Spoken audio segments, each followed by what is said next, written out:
우리 시대 감동과 도전, 특별한 삶의 이야기를 간직한 이웃들을 만나봅니다. 만나고 싶었습니다. 오늘의 주인공은 시각장애인 심리상담가 김현영 박사입니다. 김현영 박사님은 무대를 빛내던 발레리나에서 망막 색소 변성증으로 시력을 완전히 잃은 후에 포기하지 않고 새로운 꿈을 찾아 나선 분입니다.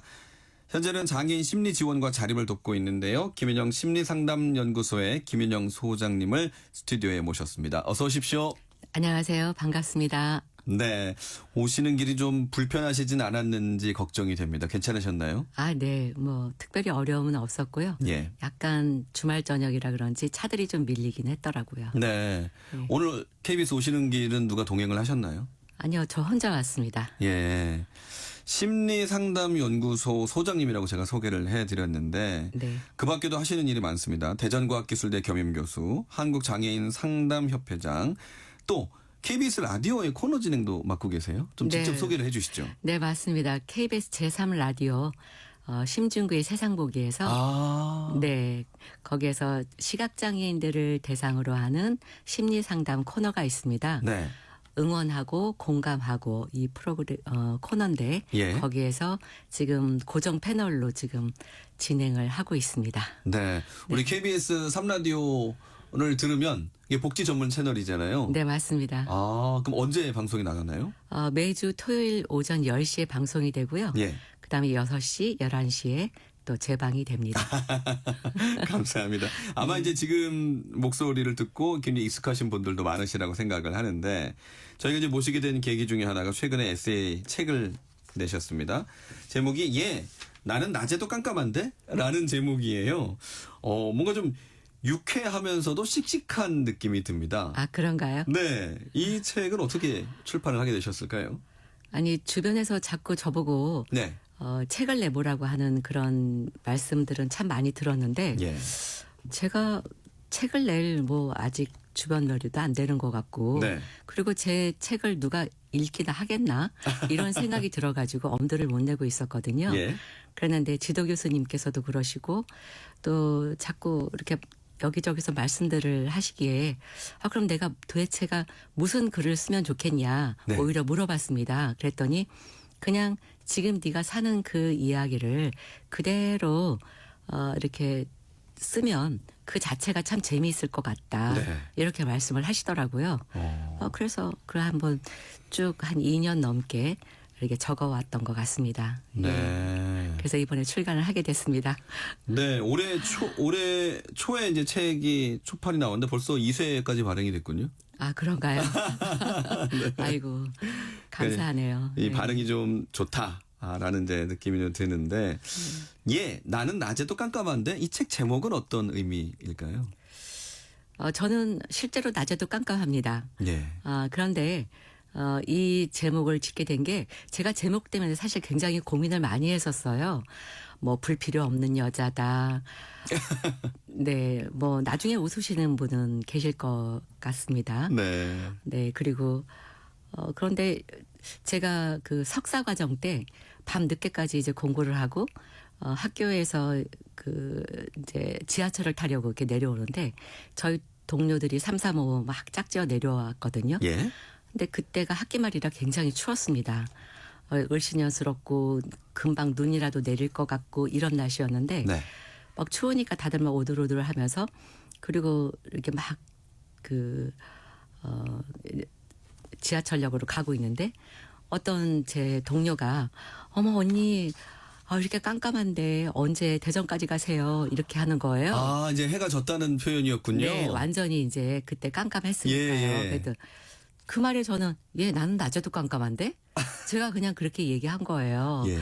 그랬더니 다들 이제 옆에서 이제 빵 터져가지고 그렇네요. 웃었죠. 네. 네. 그래서 그 제목이 저를 가장 잘 지금 적절하게 표현해 주는 게 아닐까 이런 생각이 들어서 좀 가볍고 유쾌하게 짓고 싶었습니다. 왜냐하면 시각장애인이라고 하면 사람들이 굉장히 무겁게 생각을 하고 그리고 뭔가 좀 많이 불편하고 힘들 것 같고 이런 어떤 그런 무게감이 느껴지는 것 같은데 네. 저는 그런 거보다는 좀 그냥 가볍게 유쾌하게 그렇게 말씀드리고 싶었습니다. 그렇군요. 네. 그 책에도 내용 보면 나는 낮이건 밤이건 불을 켤 필요 없이 책을 읽을 수가 있네. 뭐 네, 이런 표현을 맞습니다. 쓰셨어요. 네네네. 그래서 불필요 없는 여자라고 제가 네, 표현을 합니다. 네. 네. 그렇습니다. 그래서 이제 책 내용을 보면 그 이제 시력을 점점 잃게 되는 그 시기부터 시작을 하는 거죠. 그렇죠. 네. 네. 그래서 그 후에 어떤 도전과 좌절을 담은 이제 그런 에세이집이다. 라고 할 수가 있습니다. 그러니까 후천적으로 시각장애, 망막 색소 변성증으로 시력을 잃게 되는데 이거 어떤 질병이죠? 저도 이제 30이 훨씬 넘어서 이제 알게 됐는데 예. 학교 다닐 때부터 그렇게 뭐 시력이 썩 좋은 건 아니었지만 그래도 일상생활을 하거나 뭐 공부를 하는데 특별하게 지장이 있거나 그러지는 않았거든요. 예. 그런데 나이가 점점 들어가면서 30대 중후반이 되니까 시력이 굉장히 급속도로 떨어지는 거예요.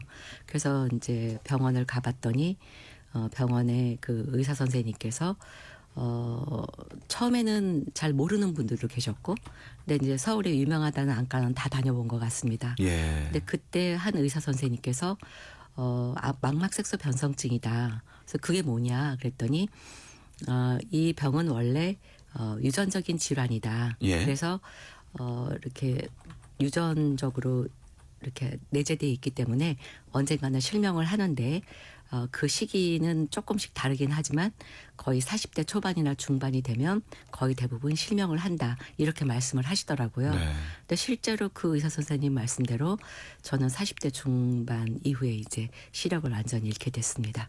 네. 네. 그래서 제가 이제 그 의사 선생님께 이런 말씀을 드렸죠.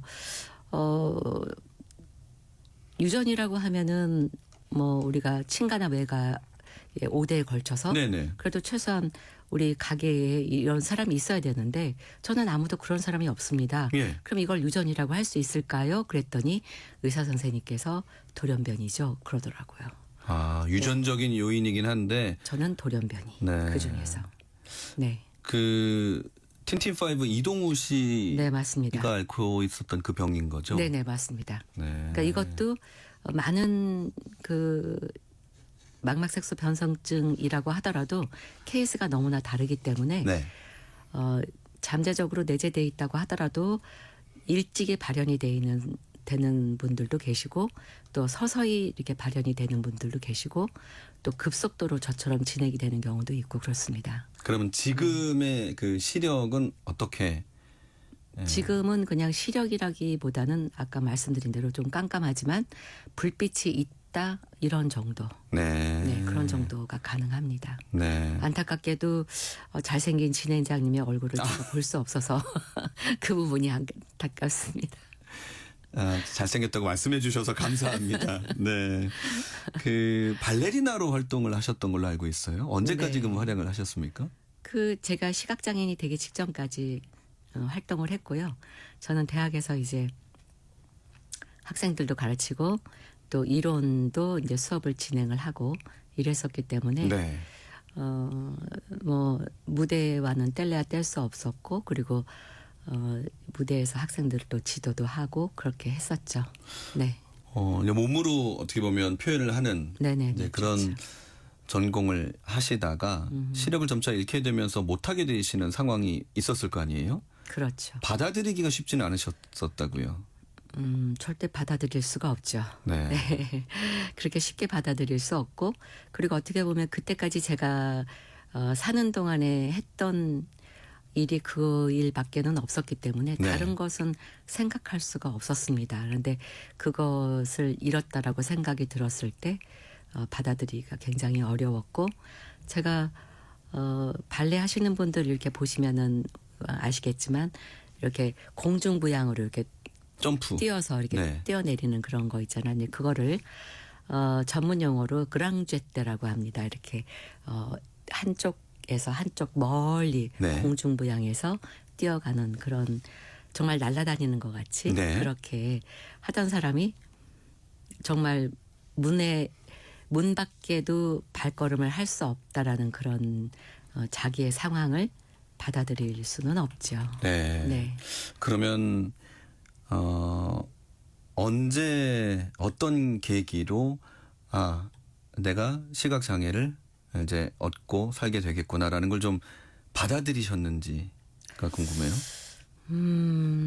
이제 더 이상 내가 이렇게 이제 장애를 받아들일 수밖에 없겠구나. 네. 이렇게 받아들이게 된 것은 아마도 한 2008년 정도가 되지 않았나 싶습니다.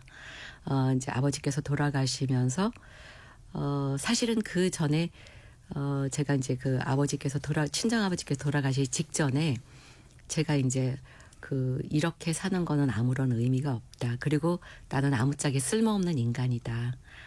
제가 할 수 있는 게 아무것도 없으니까요. 예. 예. 그래서 그런 생각에만 매몰되어 있을 때 그러면서 이제 죽으려고 이제 어떤 그런 잘못된 선택을 한 적도 있었지만 그런 상황에서 아버지께서 돌아가시고 그러고 났는데 어느 날 이제 돌아가시고 난 이후에 제가 이렇게 가만히 생각을 해보니까 인간은 누구나 다 죽으려고 애쓰지 않아도 죽는구나. 네. 이거를 그때서야 비로소 제가 깨닫게 되더라고요.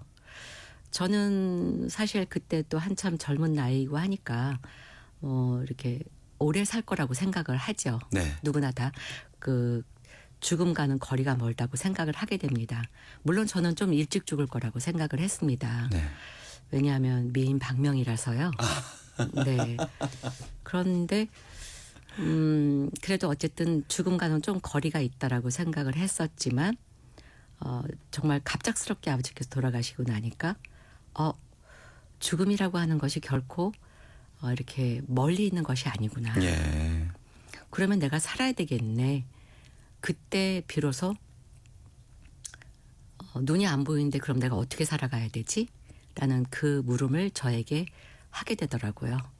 그래서 그때부터 이제 그러면은 다시 처음부터 뭔가를 배워야 되는 거잖아요. 네. 시작을 해야 되잖아. 네. 제가 문 밖에도 못 나가는데 네.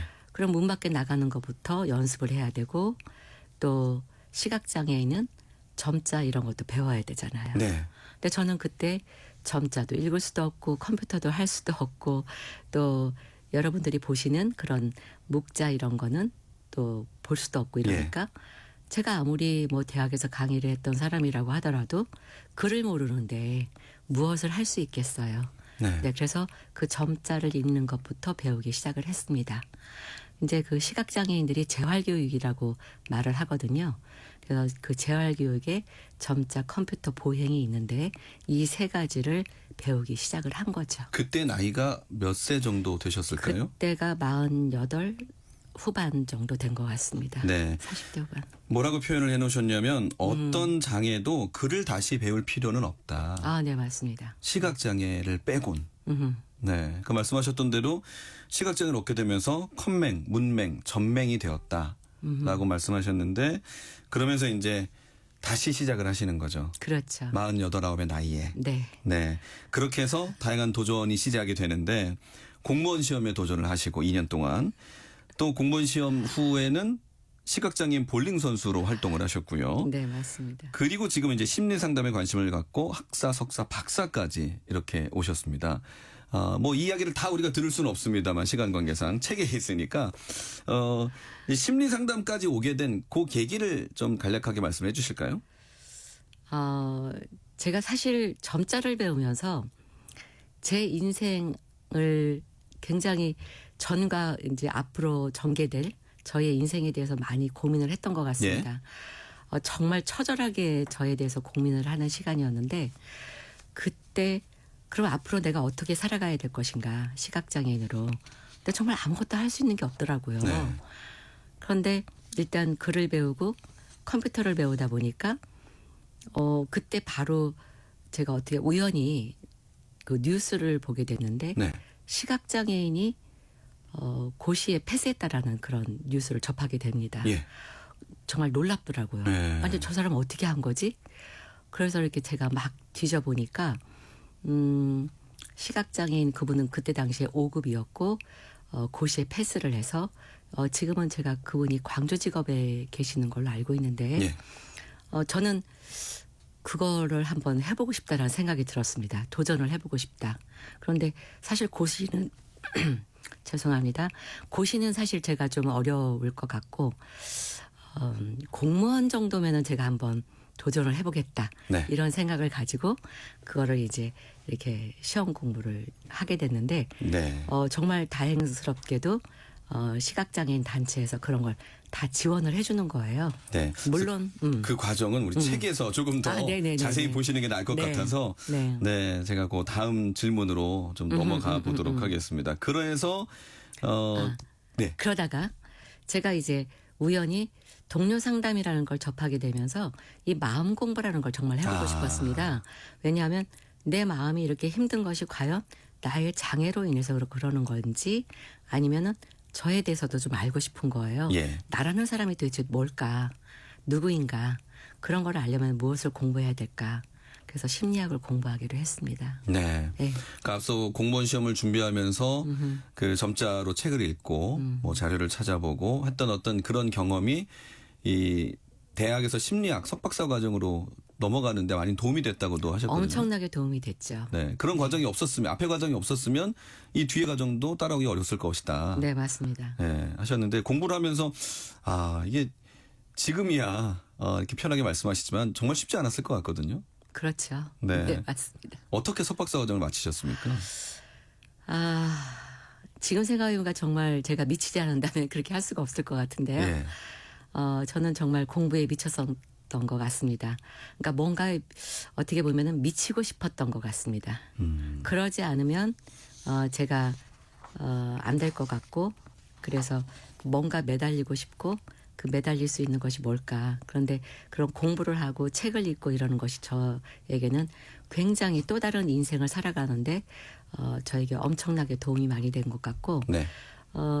책 속에 길이 있다는 말씀 들어보셨잖아요. 네. 저도 어렸을 적에 그런 얘기는 들어봤지만 정말 책을 읽다 보니까 그 속에서 길이 생기더라고요. 네. 근데 그러면서 이제 그때 어려웠던 것들이 석박사 과정을 할 때는 책을 읽는 것까지는 괜찮지만 교재를 읽는 건 굉장히 어려웠습니다. 예. 그래서 미리 준비되지 않으면 그거를 따라할 수가 없었기 때문에 그런 것들은 한 첫 번째, 두 번째 학기까지는 그냥 나중에 방학 동안에 그걸 다시 제가 변환해서 읽을 수 있도록 그 제작하는 과정이 필요했고요. 근데 나중에는 교수님들한테 말씀을 드려서 그거를 파일로 달라고 이렇게 네. 말씀을 드려서 그래서 장애 지원을 통해서 내가 그걸 확실하다 신분이 시각장애인이다 이런 거를 알리게 되면 그 교재를 파일로 주시게 됩니다.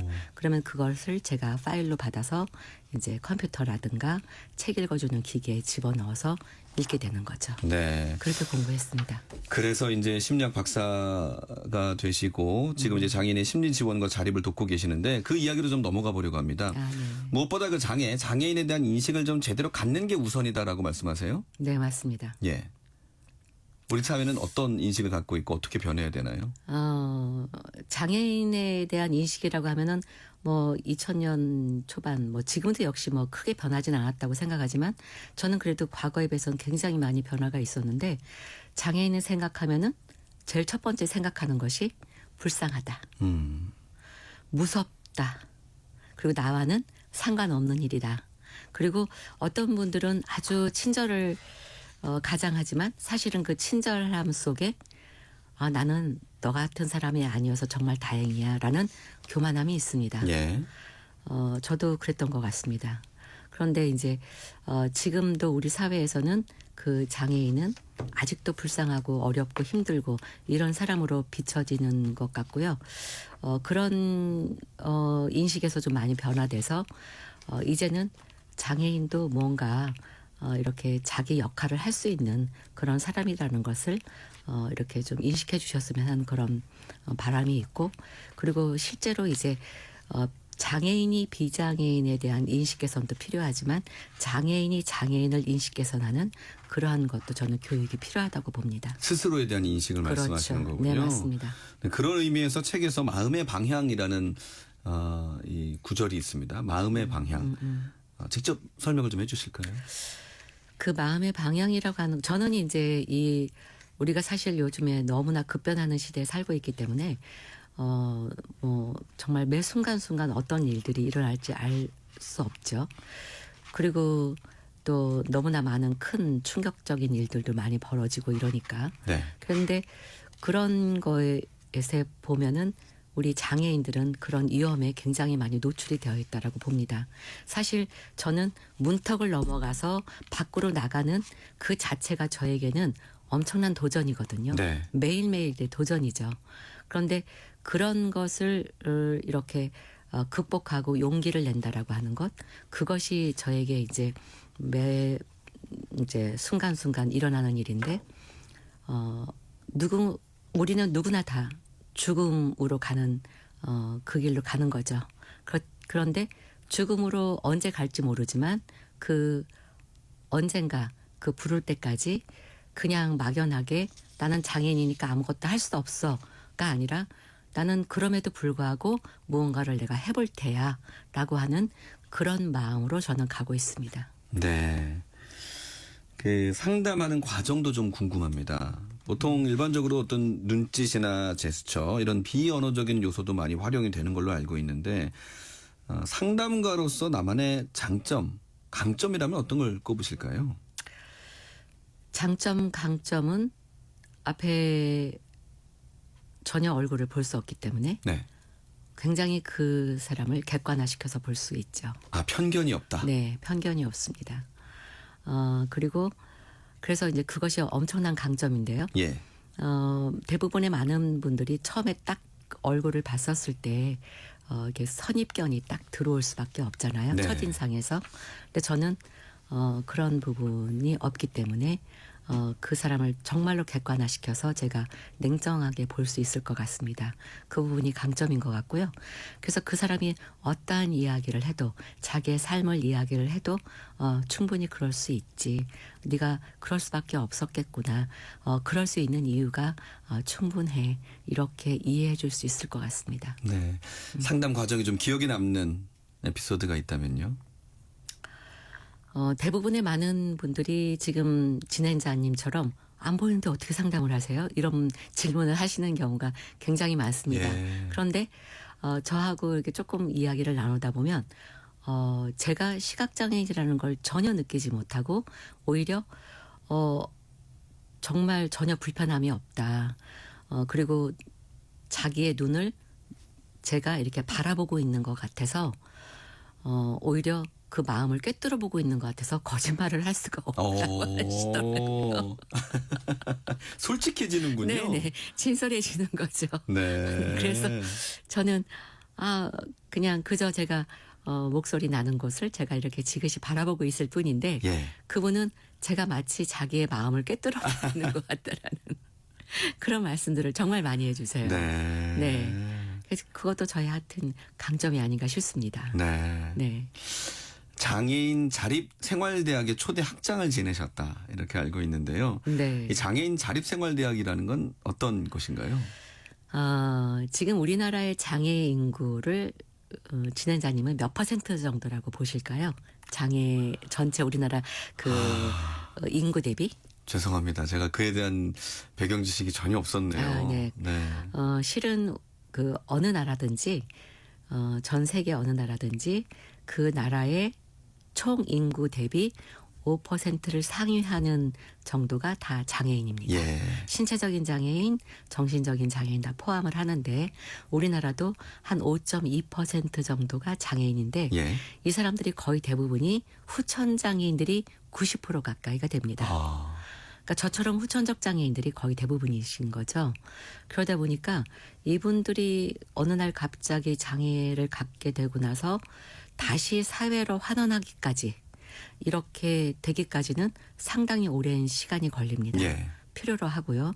그런데 실은 그러지 못하고 거의 대부분이 재가장애인으로 남아있는 분들이 70%에 가깝습니다. 집에만 있는다는 말씀이시죠? 네, 맞습니다.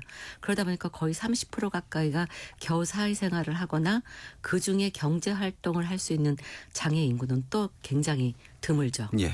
그래서 이러한 것들이 사실은 우리 사회 전체로 봤었을 때 국가 전체로 봤었을 때는 상당한 손실인 거죠. 네.